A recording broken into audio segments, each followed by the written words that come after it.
ciggies, there's a good chap. Ah, Dr. Marsden, I presume. Jean McAteer, administrator. May I ask why you're 3 days late? What are you talking about?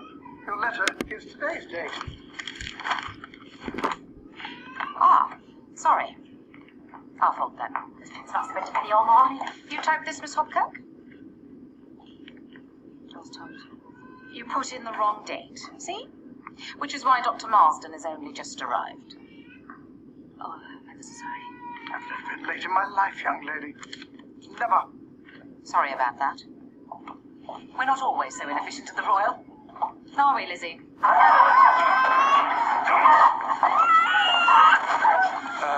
Don't worry, we'll take them out. Well, how on earth did they get in here anyway? They must have escaped. Sorry, mate, we're dealing with this. Mr. Rose needs an urgent meeting ASAP. Doctors and senior staff.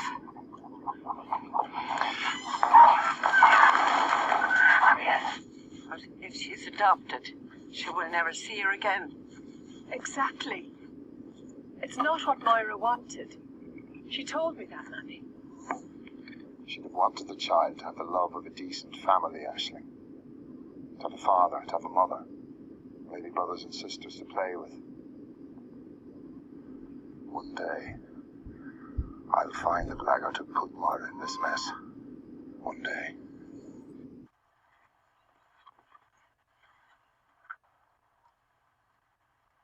There's no turning back with adoption, Nanny. It's a huge decision. And it's yours to make, really. You're the one who'll be sacrificing everything otherwise. Leprosy? Does that mean we'll have to quarantine the entire hospital?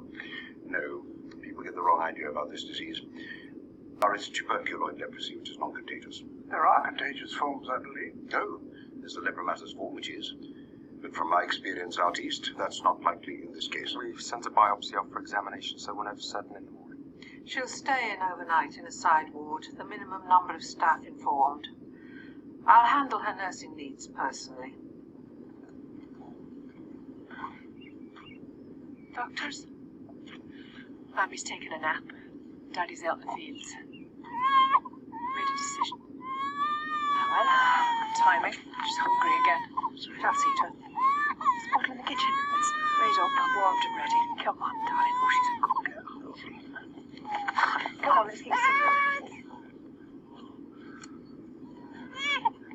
I've prayed. Searching my conscience. Giving up the church and nursing would be a terrible loss to me. I know. I'm far from certain whether I'd make a perfect mother to Aisling. But I know Moira would want her to be brought up by her own family. She wouldn't want you to sacrifice everything, though, would she? Moira gave the baby my name. I have a duty to look after her. Whatever the personal cost. That's my decision. I wish you well. Yes, of course. I just hope that you're not inviting trouble. At the moment, Paul O'Malley and his wife are the only people who know that he's the father. Well, she's a disturbed woman. This is a small community, and as the gardener's wife, well, she could make your lives very difficult. There's no need for us to run away. We're here as a family. That's the best way for all of us. Hens running free in a hospital is completely unacceptable, on hygiene grounds alone. It's my fault. I must have left the gate open. Jack tells me you sanctioned this. He asked if we'd like a supply of fresh eggs for the patients. Free-range eggs are rich in protein, vitamin B, and other essential nutrients. But why keep them ourselves? It's a hospital, not a farm. Are we also going to keep pigs to provide us with bacon? It's just a few hens on a bit of spare ground. Since they've been here, the hospital hasn't had to buy a single egg. I think I can find funding for a few eggs, Jack. I want them removed, please. Well, that's your prerogative. May I suggest they remove them as time permits? Alun is wanted in casualty, and Jack needs to take the tea trolley round. Do you think we might have overreacted a little bit here?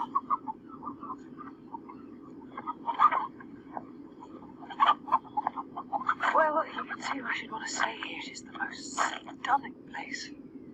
For an afternoon walk, but you want to spend your whole life here? For goodness sake, Gordon, her whole family have generations. That's where she comes from. You stop with some English. Aisling will be brought up an only child by her aunt, an old man, and an ill grandmother. We both know it's not ideal exactly, but ultimately it's not really our business, so... Had she not died, Moira and her baby would most probably be living with us in Elsinby. I mean, we did suggest it to her. So, what if we now offered to adopt Aisling ourselves?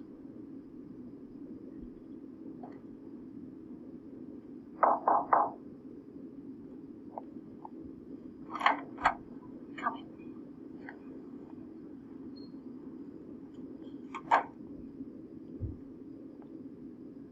Nobody says she's staying in the hospital. She's staying in overnight till we know what's the matter. You said you just look at her, matron.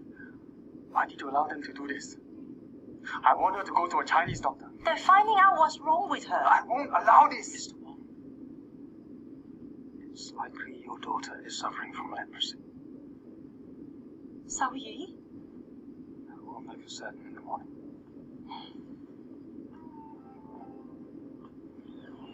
I've seen you with the baby. You're far more comfortable with her than Sister Brigid is. It's because I'm already a mother. And a wonderful one. You know, we always wanted to have another baby, didn't we? One of our own. That's exactly what she's become. We've raised her from a baby. Gordon, how long have you been considering this? Well, since Niall mentioned adoption.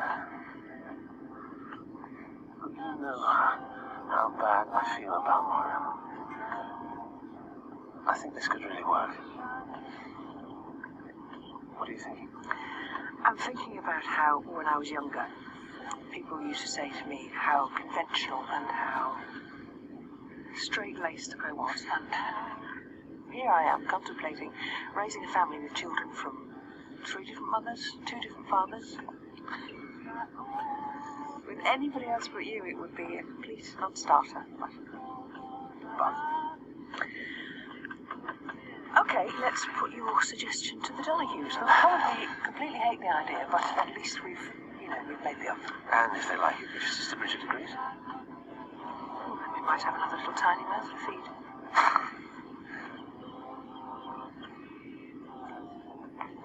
I'll see you first thing tomorrow. Thank you. This was a cottage hospital. I assumed I'd be having a quiet time. It's all right for you younger chaps.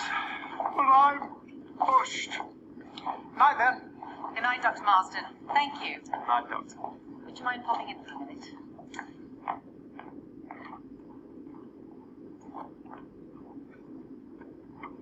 I just wanted to say thank you for helping hold the place together since I arrived. Oh, that's all right. Bit of a nightmare for me. 3 doctors in the practice. One elopes with a nurse, the other 2 waltz off to Ireland, taking a senior nurse with them. I didn't exactly waltz off. Oh, they went to a funeral. You're probably not aware of what happened because Mr. Rose put me in the picture. I still think they could have been more specific about when they'd be back. Doctors all run on whether they're responsible people. Communication from where they are can't be easy. You're being loyal to fellow doctors, Ralph. I like loyalty in a man.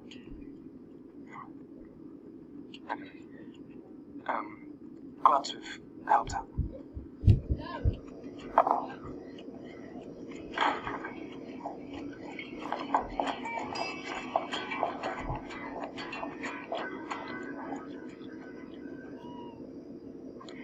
Aisling would become the youngest of our family. She'd have 2 brothers and a sister. She'd be surrounded by all the love a family could offer. And as she's young, she could spend as much time with her as she wanted. Your parents could come over and visit as well. Oh, Lord, my world's turned upside down again. I just accepted that my life was to be here. I know, I'm sorry. This must seem like a bit of a bombshell. And in such turmoil, deciding to leave the order. For the sake of my family, I came to terms with that. I felt at peace. Now this... I don't know. I really don't. have to think about it carefully.